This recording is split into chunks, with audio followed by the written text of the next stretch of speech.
Halo, semangat pagi Sobat Saham Indonesia. Ketemu lagi nih dengan Stock for Indonesia Channel dalam berita saham terbaru. Nah, jangan kemana-mana ya, simak sampai habis biar kalian bisa update informasi mengenai saham.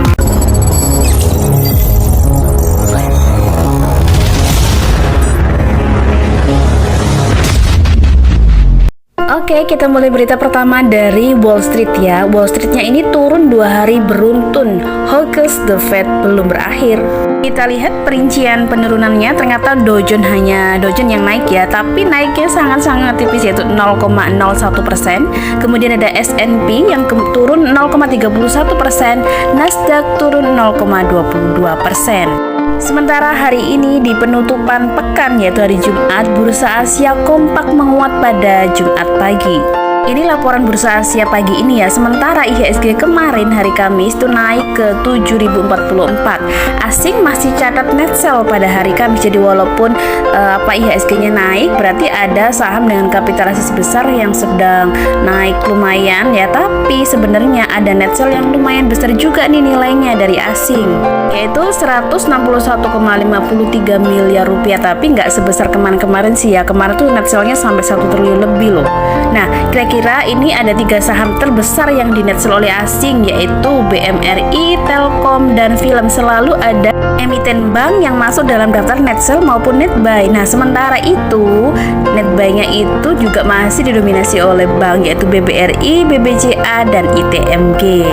Kalau nggak perbankan ya energi ya yang mendominasi untuk net buy dan net sell asing. Yaitu Bank Indonesia menaikkan suku bunga nih 5,25%. Nah, begini nih dampaknya ke IHSG. Ternyata direspon positif nih oleh para investor ya, sehingga daya tarik dari pasar saham Indonesia itu masih menarik nih. Diperkirakan masih terjaga ya untuk beberapa lama ke depan. Walaupun nih sebenarnya ya dengan kenaikan suku bunga itu pada dasarnya tidak terlalu disukai nih oleh pasar ya, karena bisa mengakibatkan kayak daya beli penuh turun, kemudian konsumsi juga turun dan investasi juga.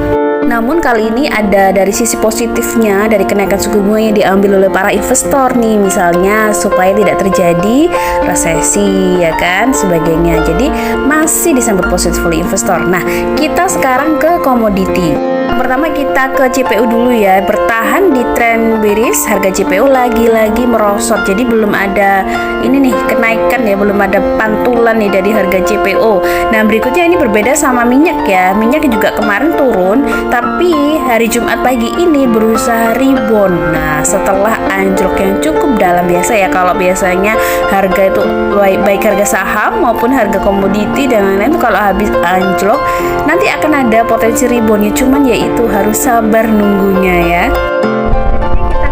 Ini sama nih nasibnya dengan CPO ya. Kehabisan bensin, harga emas melemah 3.000 beruntun. Tapi ini wajar ya, karena dia sudah naik lumayan tinggi nih, hampir menyentuh 1.800. Tapi koreksi itu wajar aja ya. Setelah ini juga jika ada kabar yang memang menguntungkan nih bagi emas, maka akan naik lagi. Nah, sekarang ke batu bara. Ini berbeda nasib ya dengan emas. Australia diterjang La Nina, harga batu bara sepekan naik 10%. Nah, luar biasa ya, tapi nggak enaknya ya ini naiknya karena ada ini musibah ya di sana ya di Australia ya. Semoga aja setelah ini musibahnya sudah berakhir ya, tapi harga batu bara diharapkan masih naik dengan sentimen positif yang lain. Ngomongin soal batu bara nih, ada kabar terbaru ya. 6 emiten batu bara ini masuk bisnis energi terbarukan. Jadi batu bara sekarang ini kan mau dimatikan ya, mau dimati suri gitu ya. Nah, mereka udah bersiap-siap nih untuk menyambut EBT, energi baru terbarukan. Nah, beberapa saham yang masuk dalam konsep EBT nih, ada DSSA yang terbaru ya. Sementara PTBA, Adro, Indi, Toba, dan UNTR sudah masuk duluan nih ya. Mereka sudah masuk ke dunia EBT, entah itu kendaraan listrik dan lain-lainnya. Nah, saatnya kita ngomongin tentang emiten yang pertama nih, karena ngomongin tadi ada kendaraan listrik, pertama ada Wika. Nah, ketemu dengan pejabat Afrika, Wijaya Karya Wika memamerkan motor listrik gesit dan proyek EBT. Jadi ini untuk mendukung dekarbonisasi kepada sejumlah pejabat benua Afrika nih dalam helatan G29. Nah, lumayan ya, siapa tahu nanti pejabatnya itu berminat nih untuk import kendaraan listrik dari Indonesia. Karena Wika kita tahu si gesit ini tidak hanya dipasarkan di lokal, tapi udah dipasarkan sampai ke luar negeri dan mungkin Afrika belum dijajaki nih. Jadi kesempatan bagus untuk Wika. Masih berkaitan dengan kendaraan listrik, ada Indi ya, investasi mobil listrik, Indika Energy dan Foxconn membangun pabrik tahun depan. Jadi kita tahu kemarin ada isu dan kerjasama ya yang udah ditandatangani oleh kedua belah pihak, dan ini tahun depan udah dibangun pabriknya, alhamdulillah ya. Jadi yang punya Indi jadi lega nih, mungkin proyek mobil listriknya ini makin gencar setelah ini ya. Nah, berikutnya kalau Indi ini sebenarnya sektor energi pertambangan. Nah, kita ngomongin pertambangan yang lain yaitu zinc. Dimana zinc ini mengejar operasional 2 smelter baru ya, semoga bisa meningkatkan kinerjanya di kedepannya ini. Dua pabrik ini merupakan pabrik smelter konsentrat timbal dan juga smelter seng. Untuk pabrik smelter konsentrat timbalnya ini kapasitasnya 40.000 ton konsentrat timbal dengan total biaya investasi 15 juta US dollar.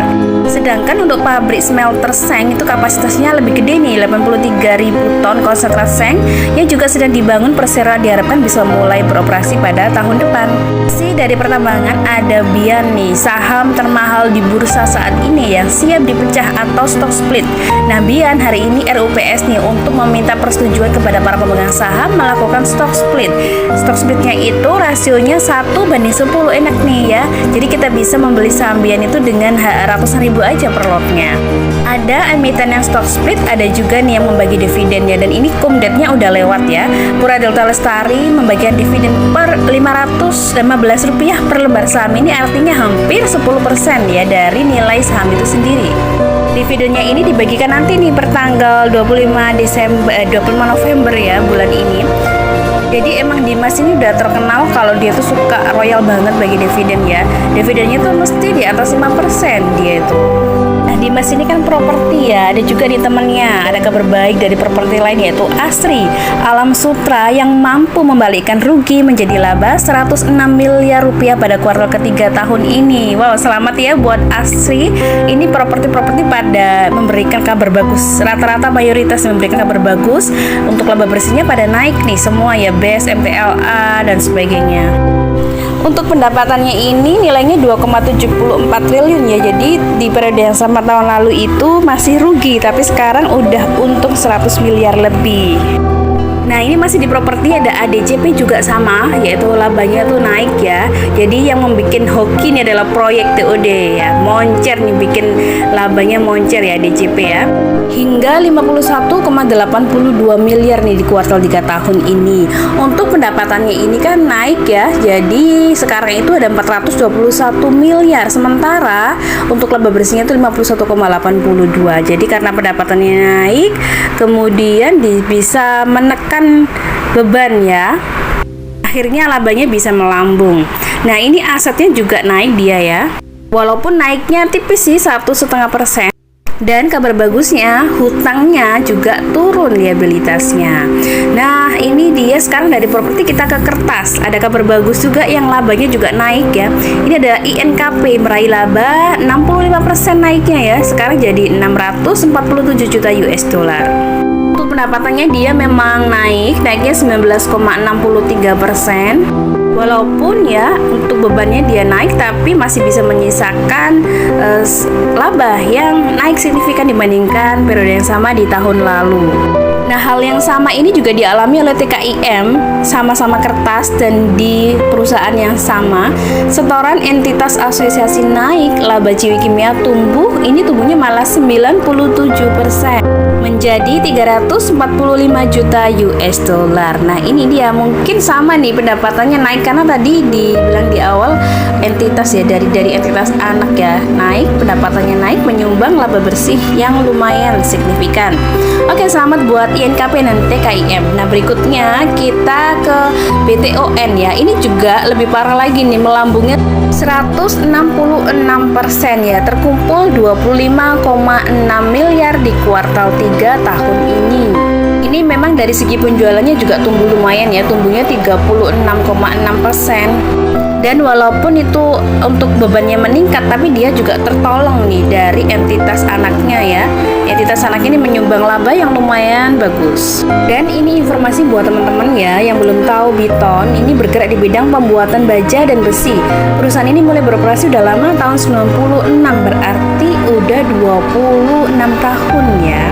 Dan hal yang sama juga dialami oleh pabrik baja yang lain, yaitu GGRP, di mana penjualan bajanya tuh naik. Akhirnya GGRP meraup laba 49,20 juta US dollar di kuartal 3 tahun ini. Nah, berapa sih penjualannya? Ternyata si GGRP ini dia penjualannya naik lumayan sih. Naiknya 44% lebih loh. Ini jadi menyumbang, nggak kaget ya kalau misalnya laba bersihnya jadinya naik banyak juga. Labanya dia naik 22,3% dibandingkan periode yang sama di tahun lalu. Dari baja kita ke pabrik lain ya. Ini ada private placement tuntas nih. Ini juga pabrik emiten untuk bahan bangunan juga gitu, selain bahan kimia. MPC kemarin kan melakukan private placement ya, dan itu ada beberapa grup seperti Boy Tohir juga ada di dalamnya. Nah, dari private placement itu MPC meraup dana taktis 325 miliar. Nah, yang belum tahu IMPC itu apa, seperti tadi yang saya jelaskan, IMPC ini dia menjual produsen dan distributor bahan bangunan dan plastik ya. Perusahaan ini udah beroperasi dari tahun 82 ini. Lama banget ya, 28 tambah 22 nih, berarti 50 tahun dong. Berikutnya kita ke Zunik. Ini tergerus malahan ya. Tadi banyak berita-berita positif mengenai laba bersih yang naik. Nah, kebalikan nih, Unik tergerus nih malah labanya 18,56% nih sekarang.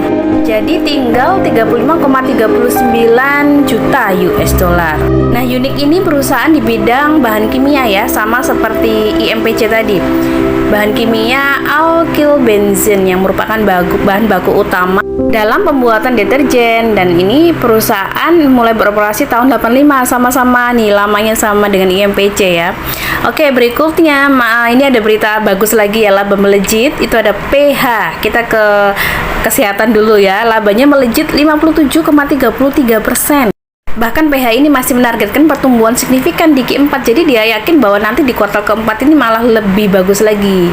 Oke, nah ini PH ini merupakan anak usaha dari KF ya.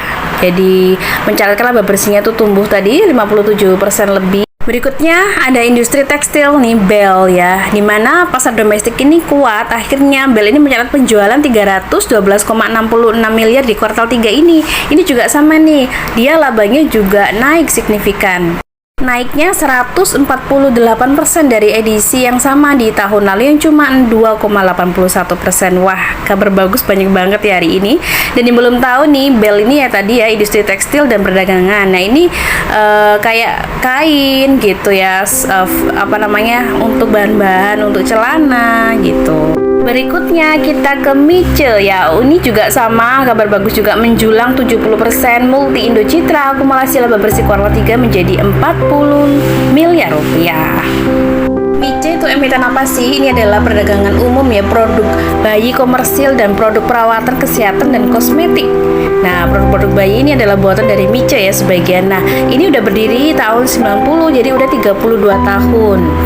Berikutnya ini ada SMMA ya. Kita tinggalkan industri, kita ke perbankan. Jadi kebalikannya nih, untuk SMMA ini melorot malahan. Laba bersihnya melorot 32,8%. Saat ini labanya itu hanya tinggal 1,02 triliun aja nih per September. Hal ini memang dari segi pendapatannya juga dia menyusut ya, menyusutnya 8,6%. Nah, buat teman-teman yang belum tahu, SMMA itu dia bergerak dalam bidang jasa keuangan di Indonesia, perusahaan yang menyediakan layanan keuangan terpadu dan komprehensif termasuk perbankan, asuransi, pembiayaan, pasar modal, manajemen aset, semuanya diborong. Dan SMMA ini termasuk di ini ya, grupnya Sinarmas. Sama seperti tadi INKP dan TKM juga Sinarmas ya. Nah, berikutnya kita ke transportasi. Ada keluarga Purnawa Prawiro yang menjual saham Bluebird ratusan miliar. Ini jualnya 123,5 miliar nih dalam 4 kali transaksi. Dia tidak sekaligus ya, tapi 4 kali transaksi karena nilainya terlalu gede nih. Semoga nanti saat harganya ngedrop, keluarga ini bisa menyerap kembali ya sahamnya, jadi biar naik lagi nih, retail pada seneng. Nah, berikutnya ke Garuda, yaitu transportasi udara, di mana Garuda ini menggandeng Aku Laku untuk menyiapkan pembelian tiket pakai pay letter. Nah, ini makin secara teknologi online nih makin banyak digencarkan ya, dan Garuda ini beberapa kali kerjasama dengan yang di luar transportasi. Oke deh. Nah, berikutnya dari MSIN nih, MNC Digital Entertainment dari dunia hiburan ya, di mana MSIN ini melakukan reg issue, dan reg isunya itu 1,25 miliar lembar saham, banyak banget ya. Nah, kira-kira jadwalnya kapan ya? Nah, jadi yang tercatat sampai 5 Januari nanti 2023 itu bisa mendapatkan saham regnya, dan ini harga nilai nominalnya tuh Rp50 aja. Ada nih untuk bayar pengendali, untuk pembeli siaga ya, ada MNC Vision. Dia sudah, jika memang retail tidak mengambil saham regnya, maka MNC Vision Network yang akan mengambil seluruhnya. Terakhir kita ke sektor teknologi, ada 2 sektor teknologi yang kita bicarakan. Yang pertama adalah WiFi, private placement-nya mulus, WiFi meraup dana 38,13 miliar. Oke, semoga dana yang diperoleh bisa dimaksimalkan ya untuk usaha. Nah, untuk yang kedua ada Beli ya, ini yang lagi wakil Komut Global Digital memborong lagi sahamnya sebanyak 12,46 juta lembar saham di harga 458 sampai 480 rupiah per lembar saham. Oke deh, jadi senang ya kalau ada yang mau membeli ya, orang dalamnya manajemennya sendiri, apalagi pengendalinya menambah jumlah lembar sahamnya. Oh, ternyata masih ada lagi nih dari saham dari teknologi ya. Ada Linknet ya, sebar dividen tuh naik 60% dari laba. Wow, DPR-nya 60% nih. Per sahamnya itu dapatnya Rp193. Date-nya tanggal 24 November ya, dan untuk pembayarannya tanggal 2 Desember 2022. Nah, oke, sekian dulu untuk informasi emitennya ya, teman-teman.